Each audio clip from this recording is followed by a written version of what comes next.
मेरे डियर साथियों आज मैं आपको केमिस्ट्री में अच्छे नंबर 100 नंबर 99 नंबर 98 नंबर कैसे प्राप्त करें उसके बारे में आपको मैं बताना चाह रहा हूं। देखो केमिस्ट्री आपको ऑर्गेनिक पढ़ के बहुत ही खराब लग रही है, क्योंकि ऑर्गेनिक केमिस्ट्री में आपने इतनी रिएक्शन पढ़ ली कि आपका दिमाग जो है ना बिल्कुल यार खराब हो चुका है कि यार कैसे पेपर आएगा, कितना कठिन पेपर आएगा, क्या पूरे ही पेपर में रिएक्शन आएंगे, क्या होगा। तो बिल्कुल यार मैं इस सारे जो डाउट हैं आपके दिमाग में, इन सारे डाउट को मैं क्या कर दे रहा हूं, एकदम से क्लियर कर दे रहा हूं और आपको पूरी चीजें समझा दे रहा हूं। कहां से पेपर आएगा, कितनी जो है ना नाम वाली अभिक्रियाएं आएंगी, कितने परिवर्तन आएंगे, कितने अंतर आएंगे, सारा कुछ मैं आपको बहुत अच्छे से क्लियर कर दे रहा हूं। यहां पर ध्यान से समझो और अगर आप इस तरीके से पढ़ लेते हो तो बिल्कुल यार आप अब जो केमिस्ट्री का पेपर है इसमें 98 99 और भाई 100 तक नंबर आप जो है ना प्राप्त कर सकते हो, क्योंकि भैया 100 नंबर भी बच्चों के आते हैं,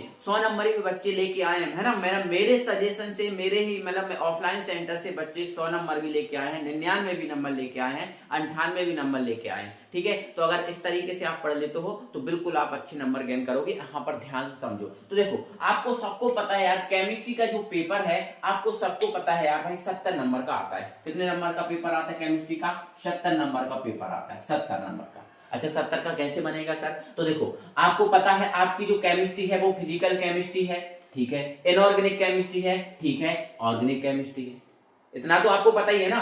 तो आपको पता होना चाहिए एक चैप्टर नंबर 1 से चैप्टर नंबर 5 तक आपकी फिजिकल और इनऑर्गेनिक केमिस्ट्री है। आपको पता है क्या? हाँ सर पता है। तो फिजिकल और इनऑर्गेनिक केमिस्ट्री में से 35 नंबर का पूछा जाना है। कितने नंबर का पूछा जाना है? 35 नंबर का। अच्छा, और ऑर्गेनिक केमिस्ट्री में से भी 35 नंबर का पूछा जाना है। लेकिन ऑर्गेनिक केमिस्ट्री में सर 35 नंबर का पूछा जाएगा तो क्या पूरे परिवर्तन आएंगे? नहीं भाई, आप खुद सोचो पूरे परिवर्तन कैसे आ सकते हैं। पूरे परिवर्तन कैसे आ सकते हैं, क्योंकि ऑर्गेनिक केमिस्ट्री में जो चैप्टर नंबर आपका 10 है वो आपका जैव अणु है, तो उसमें कहां रिएक्शन है? उसमें कौन सी रिएक्शन है? उसमें नहीं है ना रिएक्शन। तो अब आपके कितने चैप्टर बचे? तो अब आपके बचे होंगे भैया 4 चैप्टर। कितने चैप्टर? 4 चैप्टर। अब कुछ चैप्टर ऐसे हैं जिसमें से नाम वाली अभिक्रियाएं ही मात्र आती हैं, कुछ चैप्टर ऐसे हैं जिसमें से अंतर ही पूछ लिया जाता है ना, और कुछ चैप्टर ऐसे हैं जिसमें परिवर्तन आएगा। तो मैं कहां कैसे आएगा मैं सारा कुछ बता दे रहा हूं आपको, ठीक है ना। चलो तो नंबर का डिवाइडेशन बता दिया कि 35 इधर से आना है, 35 इधर से आना है, क्लियर है। अब इन 70 नंबर में पेपर में आखिर पूछा क्या जाता है, क्या क्या पेपर में पूछते हैं? तो देखो पेपर में क्या क्या पूछते हैं वो बात सुनो। तो देखो पेपर में आपसे परिभाषाएं पूछी जाती हैं। क्या पूछी जाती हैं? परिभाषाएं। पेपर में आपसे नियम और सिद्धांत पूछे जाते हैं, पेपर में आपसे न्यूमेरिकल पूछे जाते हैं, पेपर में आपसे अंतर पूछे जाते हैं, पेपर में आपसे नाम वाली अभिक्रियाएं भी पूछी जाएंगी और पेपर में आपसे परिवर्तन भी पूछे जाएंगे। पूछे जाएंगे कि नहीं? बिल्कुल सर, इतना तो पूछा ही जाना है, ठीक है। और एक और चैप्टर अगर जोड़ लें तो ये परीक्षण वाला हो जाएगा। क्या हो जाएगा? परीक्षण वाला, है ना। जैसे आपका टॉलन परीक्षण है ना, ल्यूकास परीक्षण है ना, ये भी आपके परीक्षण, ये भी पूछे जाएंगे। तो चलो ये हमने जोड़ लिया 7वां नंबर के, इसमें भाई परीक्षण भी पूछे जाएंगे। तो कौन सी चीज कहां से पूछी जानी है उसके बारे में बात कर लो। देखो अगर आपसे बोला जाए परिभाषाओं की बात करें, किसकी बात करें? परिभाषाओं की। तो परिभाषाएं मेरे डियर साथियों कहां से पूछी जाएंगी? तो परिभाषाएं आपके जो है ना चैप्टर नंबर 1 है, इससे आपसे परिभाषाएं पूछ सकता है, ठीक है। अब चैप्टर नंबर 1 के बाद अब कहां पहुंच गए? तो चैप्टर नंबर 1 के बाद चैप्टर नंबर जो 5 है इससे आपसे परिभाषाएं पूछ सकता है, और चैप्टर नंबर जो 3 है इससे परिभाषाएं पूछ सकता है ना। तो परिभाषाएं कहां से आएंगी? चैप्टर 1, 5 और 3 से। 1, 5 और किससे आएंगी? 3 से आएंगी परिभाषाएं। ये परिभाषाएं हैं, है ना। जैसे आपसे पूछ लिया कि मोलरता की परिभाषा बताओ, या पूछ लिया प्रथम कोटि की अभिक्रिया की परिभाषा बताओ, क्या है उदाहरण सहित समझाओ, है ना, या पूछ लिया कि भैया विटामिन क्या होता है। ऐसी जो परिभाषाएं हैं वे परिभाषाएं में चैप्टर नंबर इनसे आएंगी 1, 5 और 3 से, ठीक है। अब नियम और सिद्धांत कहां से आ सकते हैं? तो भैया जिस चैप्टर में नियम और सिद्धांत होंगे वहीं से तो पूछेगा। अब कोई कह ले कि भैया चैप्टर नंबर 6 से नियम और सिद्धांत पूछ ले, तो उसमें तो नियम और सिद्धांत है ही नहीं भाई, कहां से पूछेगा? नहीं पूछ पाएगा ना, ठीक है। तो नियम और सिद्धांत कहां से पूछे जाएंगे? तो चैप्टर नंबर 1। अब देखो चैप्टर नंबर 1 जो है ना उसमें कितने नियम और सिद्धांत है? देखो चैप्टर नंबर 1 में 2 ही नियम और सिद्धांत है, एक तो राउल्ट नियम है और एक वॉन ऑफ सिद्धांत है। तो राउल्ट नियम और वॉन ऑफ सिद्धांत आप चैप्टर नंबर 1 से उड़ा दो, कंप्लीट कर लो। अब चैप्टर नंबर 2 में कोलरास का नियम है। कौन सा नियम है? कोलरास का नियम है। तो चैप्टर नंबर जो आपका 2 है उसमें से कोलरास नियम कंप्लीट कर लो अच्छे से। ठीक है, हो गया।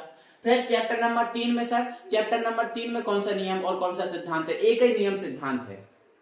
कौन सा? आर्हीनियस का नियम। तो आर्हीनियस का नियम कंप्लीट कर लो। अब सर चैप्टर नंबर 5 में कौन सा नियम सिद्धांत है? तो चैप्टर नंबर 5 में है ना वर्नर का सिद्धांत है। वर्नर का सिद्धांत पढ़ा है। फिर आपका वीबीटी सिद्धांत है। वीबीटी सिद्धांत भी पढ़ा होगा आपने। तो वर्नर का सिद्धांत हो गया, वीबीटी सिद्धांत हो गया, 2 सिद्धांत आप उधर से कंप्लीट कर लो, आपके नियम और सिद्धांत कंप्लीट हो गए। ठीक है, अब न्यूमेरिकल की बात है। तो न्यूमेरिकल नंबर जो है ना, न्यूमेरिकल के जो क्वेश्चन जरूर पूछे जाएंगे और वो चैप्टर नंबर 1 और चैप्टर नंबर 2 से ही पूछे जाते हैं। न्यूमेरिकल चैप्टर नंबर 1 और चैप्टर नंबर 2 से ही पूछे जाएंगे। और अगर आपके न्यूमेरिकल और आया तो वो चैप्टर नंबर 3 से आएगा और वो न्यूमेरिकल आपका ऑब्जेक्ट बनेगा। क्या बनेगा? ऑब्जेक्ट बनेगा। तो ये बात ध्यान से रखना कि भैया चैप्टर नंबर 1 और 2 से नियम पूछे जाएंगे, सॉरी न्यूमेरिकल पूछे जाएंगे, और ज्यादा से ज्यादा पूछा जाएगा तो चैप्टर नंबर 3 से पूछा जाएगा। इनके आप न्यूमेरिकल कंप्लीट कर लो, आपका काम बन जाएगा। ठीक है, चलो अब अंतर, सर अंतर कहां से पूछे जाएंगे, कितने चैप्टर से? तो देखो चैप्टर नंबर 1, 3, 4, 5, 6, 7 इनमें अंतर है। देखो चैप्टर नंबर 1 जो है इसमें आपको 3 अंतर मिलेंगे। कितने मिलेंगे? 3 अंतर, है ना। जैसे आपका मोलरता और मोलरता में अंतर, आदर्श अनादर्श में विलयन में अंतर, है ना, ये अंतर है ना। और धनात्मक अनादर्श ऋणात्मक अनादर्श में अंतर, ये 3 अंतर है। इसके कंप्लीट कर लो। अब चैप्टर नंबर 3 है, 3 में भी 2 अंतर है मात्र, अभिक्रिया की दर और वेग स्थिरांक में अंतर, और आणविकता और अभिक्रिया की कोटि में अंतर। 2 अंतर इधर से हो जाए। अब चैप्टर नंबर 4 पे आ जाओ। तो चैप्टर नंबर 4 में भी आपके 2 अंतर है, लेंथेनाइड और एक्टिनाइड में अंतर, और डी और एफ में अंतर हो गए। अब कहां आ गए? तो अब चैप्टर नंबर 5। तो चैप्टर नंबर 5 में भी 2 अंतर मिलेंगे। एक तो आपका द्विक लवण और संकुल यौगिक में अंतर मिल जाएगा, और एक प्राथमिक संयोजकता और द्वितीय संयोजकता में अंतर मिल जाएगा। वर्नर का सिद्धांत में है वो। तो आप ये हो जाएगा। चैप्टर नंबर 6 में एक ही अंतर है, SN1 और SN2 में। और चैप्टर नंबर फिर 7 नहीं आया, चैप्टर नंबर 7 में भी आपको एक अंतर करना पड़ेगा, फिनॉल और अल्कोहल में अंतर। और फिर डायरेक्ट आप पहुंच जाना चैप्टर नंबर 10, और चैप्टर नंबर 10 में आप 2 अंतर करके चले जाना। कौन कौन से? एक DNA RNA और रेशेदार प्रोटीन और गोलाकार प्रोटीन, अंतर कंप्लीट हो जाएंगे। फिर नाम वाली अभिक्रियाएं अगर हम बात करें चैप्टर नंबर 6, 7, 8, 9, इन 4 चैप्टर की बात करें तो नाम वाली इस अभिक्रियाएं आपको 25 करनी पड़ेगी। कितनी पढ़नी पड़ेगी? 25। और इन 25 अभिक्रियाओं में से 12 नंबर, लगभग 12 नंबर, देखो रिएक्शन और परिवर्तन, मैं क्या फिर से सुन लो, रिएक्शन और परिवर्तन आपसे पूछे जाएंगे लगभग 20 नंबर के। कितने नंबर के? 20 नंबर के पूछे जाएंगे। रिएक्शन और परिवर्तन, जो नाम वाली अभिक्रियाएं और जो परिवर्तन है वो कितने नंबर के पूछे जाएंगे? 20 नंबर के। तो जिनमें से 12 नंबर आपको अगर नाम वाली अभिक्रियाएं कर लेते हो तो 12 नंबर आपको प्राप्त हो जाएंगे। अब बचे कितने? 8 नंबर। तो 8 नंबर में से आपका कुछ ऐसा होगा, 8 नंबर में से कुछ ऐसा होगा बेटा आपका कि देखो 4 नंबर के हो सकता है परिवर्तन आ जाए, आपको परिवर्तन पूछ लेके इसको इसमें परिवर्तित कीजिए, 4 नंबर का ऐसा हो सकता है। और अब बचे 4 नंबर, तो 4 नंबर में हो सकता है कि आपका अंतर ही बन जाए, और अंतर बन जाए तो काम ही बन गया फिर, है कि नहीं। तो अगर आप नाम वाली अभिक्रियाएं कंप्लीट कर लेते हो तो आप लगभग यार 12 से जो है ना 15 नंबर प्राप्त कर सकते हो। 12 से 15 नंबर आप प्राप्त कर सकते हो अगर आप केवल नाम वाली अभिक्रियाएं कंप्लीट कर लेते हो। तो टोटल ऑर्गेनिक केमिस्ट्री में 25 जो है ना, एक इंपॉर्टेंट तौर पे देखा जाए तो 25 अभिक्रियाएं होंगी ज्यादा से ज्यादा नाम वाली। और मैं तो 25 में नहीं कह रहा हूँ, 20 अभिक्रियाएं होंगी, और 20 अभिक्रियाओं को कंप्लीट कर लेते हो तो आपके 12 नंबर कंप्लीट हो जाते हैं। अब परिवर्तन, तो परिवर्तन कहां से करना है आपको? 7, 8 और 9 से। 7, 8 और 9 से आपको क्या करना है? परिवर्तन कर लेना है ना। और परिवर्तन बनेंगे कैसे? जो नाम वाली अभिक्रियाएं करोगे इनसे ही तो परिवर्तन बन जाती है। जो नाम वाली अभिक्रियाएं करोगे ना आप 20 से 25, इनमें ही आपके परिवर्तन बन जाएंगे। ठीक है, तो लगभग मोस्टली परिवर्तन तो इनमें ही बन जाते हैं, और कुछ अलग से थोड़े परिवर्तन होंगे तो एनसीईआरटी के परिवर्तन आप देख लेना। केवल एनसीईआरटी को, एनसीईआरटी के भी कौन से?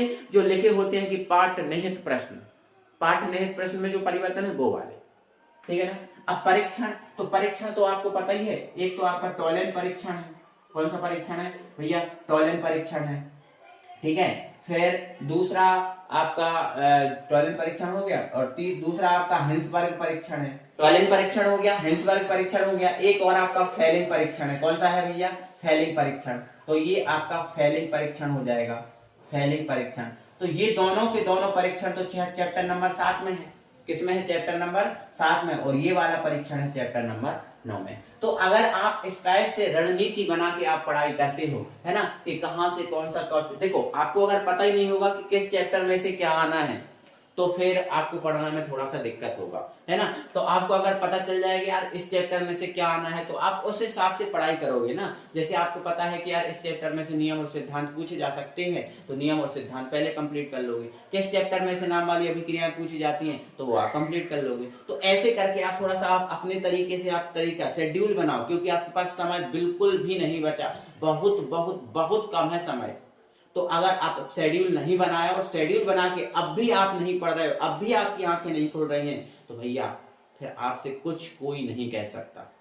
जो भी होगा फिर उसके जिम्मेदार आप ही होगे, ठीक है ना। क्योंकि आपको बार बार समझाया जा रहा है, बार बार आपसे, है ना, मतलब कहा जा रहा है कि यार पढ़ाई कर लो, पढ़ाई कर लो, लेकिन आपको नहीं समझ में आ रहा है, तो फिर आपसे कोई कुछ नहीं कह सकता। ठीक है, अब समय है, पढ़ाई कर लो, ठीक है ना। एकदम से सारे काम छोड़ो और बैठ जाओ, पढ़ाई में जुट जाओ। मैंने आपको बता दिया है कहां से कितना आना है, क्या आना है ना। ऑर्गेनिक केमिस्ट्री से आपको डरना नहीं है, क्योंकि ऑर्गेनिक केमिस्ट्री डरावनी होती है, अगर उसको तरीके से पढ़ा जाए तो बहुत आसान भी होती है, ठीक है ना। चलो तो भाई यही सब बताना था मुझे, मैंने आपको बता दिया, ठीक है ना। मिलेंगे फिर अगले वीडियो में, तब तक के लिए बाय बाय।